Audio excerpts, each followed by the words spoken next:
Welcome to my channel. બધા ગુજરાતીઓની ભાવતી સ્વીટ્સ એટલે કે વેડમી, જે દરેક ગુજરાતીઓના ઘરે પ્રસંગાત બનતી હોય છે. તો આજે એ જ વેડમીની રેસીપી લઈને આવી છું. એમાં હું તમને જણાવીશ કે કેવી પ્રકારનો લોટ બાંધવાનો છે, કેવી રીતે ઇન્સ્ટન્ટ અને ક્વિક માવો બનાવવાનો છે. જો તમને મારી આ વેડમીની રેસીપી ગમે તો મારી ચેનલ સબસ્ક્રાઇબ કરજો, બાજુમાં પેલા બેલ બટનને પ્રેસ કરજો કે જેથી મારી ચેનલ પર આવી નવી વાનગીની નોટિફિકેશન તમારા સુધી પહોંચી શકે. તો ચલો આપણે રેસીપીની શરૂઆત કરીએ. એના માટે આપણે 1 બાઉલ તુવેર દાળ લીધેલી છે. તમે એની જગ્યાએ ચણાની દાળ બી લઈ શકો છો. આ દાળને મેં 3 કલાક પલાળીને રાખેલી હતી. તમે જોઈ શકો છો કે હું આંગળાથી ચેક કરું છું, તે દાળ તૂટી જાય છે, એટલે ઇઝીલી એ પલળી ગઈ છે. હવે આપણે એને ઓછા પાણીમાં કૂક કરવાની છે, એટલા માટે આપણે તપેલીમાં 1/2 ગ્લાસ જેટલું પાણી લઈ અને એને કુકરમાં મૂકવાની છે. હવે બાફતી વખતે તપેલીમાં પાણી ના આવે એના માટે આપણે ઉપર ડીશ મૂકી દઈશું અને કુકર બંધ કરી 5 વિસલ બોલાવી લઈશું.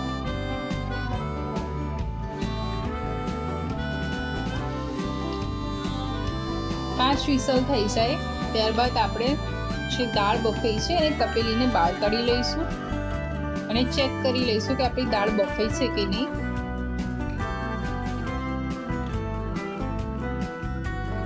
હવે આપણી બફાઈ ગયેલી દાળને આ રીતે ચાળણીમાં લઈ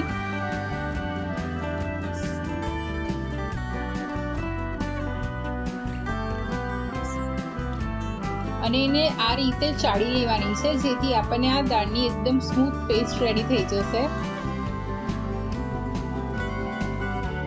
અને એ સ્મૂથ પેસ્ટને આપણે એક પેનમાં લેવાની છે.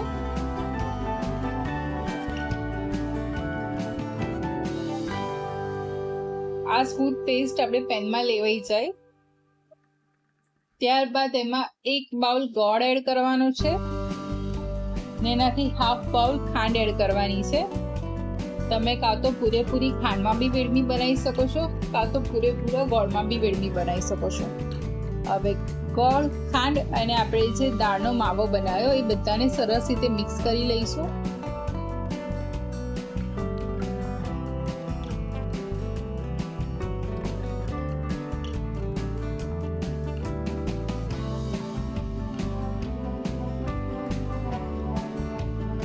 બધું સરસ મિક્સ થઈ ગયું છે, એટલે હવે એને લો ફ્લેમ પર સ્ટર કરતા કૂક કરીશું. જો તમે દાળ બાફતી વખતે વધારે પાણી લઈ લીધું હોય તો તમે એને ચાળણીમાં પાણી એક્સ્ટ્રા રિમૂવ કરી લેવાનું. જો પાણી રહી જશે તો આ સ્ટેજ પર એટલા બધા છાંટા ઉડશે કે તમે ભૂંજાઈ શકો છો. એટલે જેટલું બને એટલું ઓછા પાણીમાં કૂક કરવાની છે. તમે જોઈ શકો છો કે ગોળ અને ખાંડ ઓગળી એટલે ધીરે ધીરે લૂઝ થઈ ગયો છે માવો.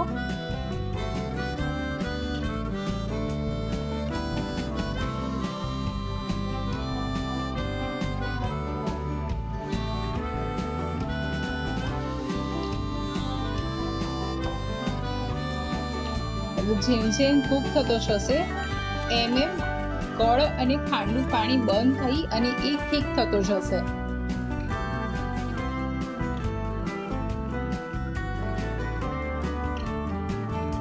આપણે જોઈ શકીએ છીએ કે આપણો માવો થીક થઈ ગયો છે અને પરફેક્ટ કન્સિસ્ટન્સી આવી ગઈ છે. ઠંડો થશે એટલે હજી થોડો થીક થશે. હવે આપણે ફ્લેમ ઓફ કરી લેવાની છે અને એમાં 1 ચમચી ખસખસ અને થોડું જાયફળ ગ્રેટ કરી લેવાની છે.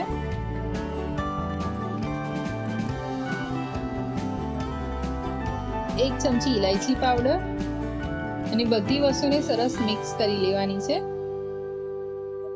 બધી વસ્તુ સરસ મિક્સ થઈ જાય એટલે એને પ્રોપરલી ઠંડુ કરવાનું છે.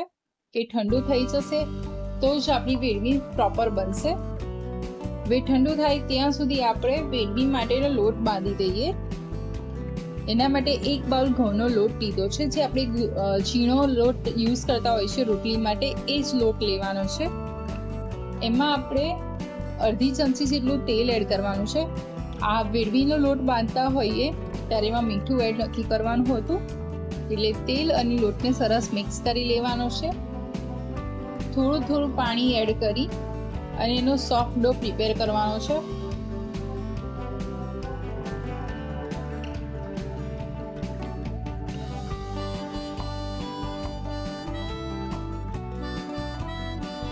આનો બહુ ના કાઠો ના બહુ ઢીલો એવો મીડિયમ ડો રેડી કરવાનો છે. આપણે જોઈ શકીએ છીએ કે સરસ સોફ્ટ એવો ડો રેડી થઈ ગયો છે.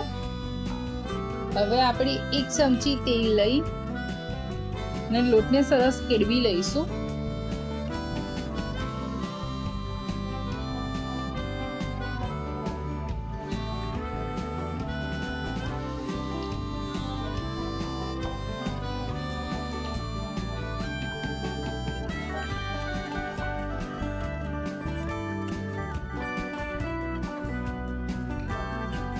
આ રીતે લોટને કેળવવાથી આપણું છુપ્પરનું ફળ છે એ ક્રિસ્પી બી રહે છે અને ઠંડુ થયા પછી વેડમી ચપ્પડ નહીં થઈ જાય. એટલે એને લોટને સરસ કેળવવાનો છે. તો આપણો સોફ્ટ એવો ડો રેડી થઈ ગયો છે. એને 15 મિનિટ માટે રેસ્ટ આપી દઈએ. 15 મિનિટ બાદ એમાંથી એક લુવો લઈ લઈએ.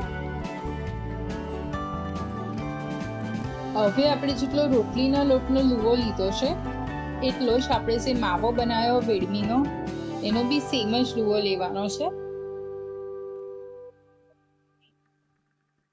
હવે આપણે રોટલીના લોટનું અટામણ લઈ અને પહેલા નાની રોટલી વણી લઈએ.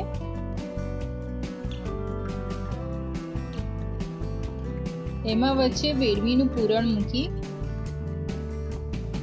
આ રીતે બધી સાઈડથી એની બોર્ડરને સીલ કરી લેવાની છે. અને એમાં જે એક્સ્ટ્રા લોટ હોય ઉપરનો એને સાઈડ કરી લઈએ. આ રીતે ફ્લેટ કરી લેવાનું છે. ફ્લેટ થઈ જાય ત્યારબાદ થોડું અટામણ લઈ આંગળી વડે બધા માવા અંદરથી બધી સાઈડ જાય એ રીતે પ્રેસ કરી લેવાનું છે.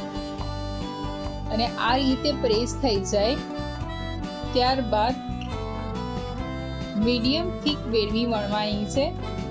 બહુ મોટી નહીં, બહુ નાની નહીં, બહુ જાડી બી નહીં અને બહુ પતલી બી નહીં, એવી મીડિયમ થીક અને નાની વેડમી વણીને રેડી કરી લઈશું.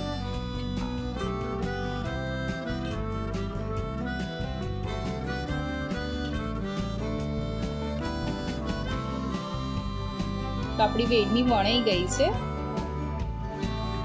હવે આપણે એને શેકી લઈએ.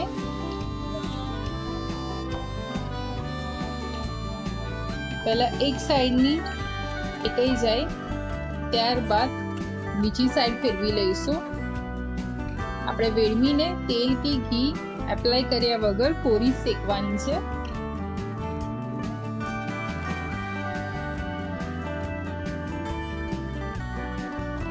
હવે બીજી સાઈડ બી શેકાઈ ગઈ હોય તો આગળની સાઈડને પ્રેસ કરીને શેકી લેવાની છે.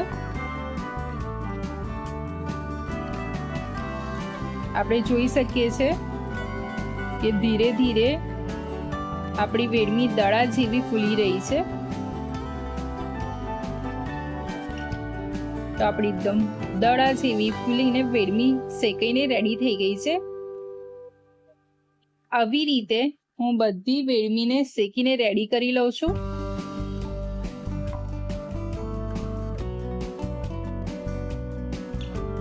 તો આપણી ગરમા ગરમ ફૂલેલી અને ફૂલ ફિલ માવાવાળી વેડમી રેડી થઈ ગઈ છે. એની ઉપર ઘી એપ્લાય કરી અને ગરમમાં ગરમ સર્વ કરીશું. તો તમારા ઘરે વેડમી કેવી રીતે બને છે મને કોમેન્ટમાં જણાવજો. આવી બીજી રેસીપી સાથે ફરી મળીશ. આવજો. જય શ્રી કૃષ્ણ.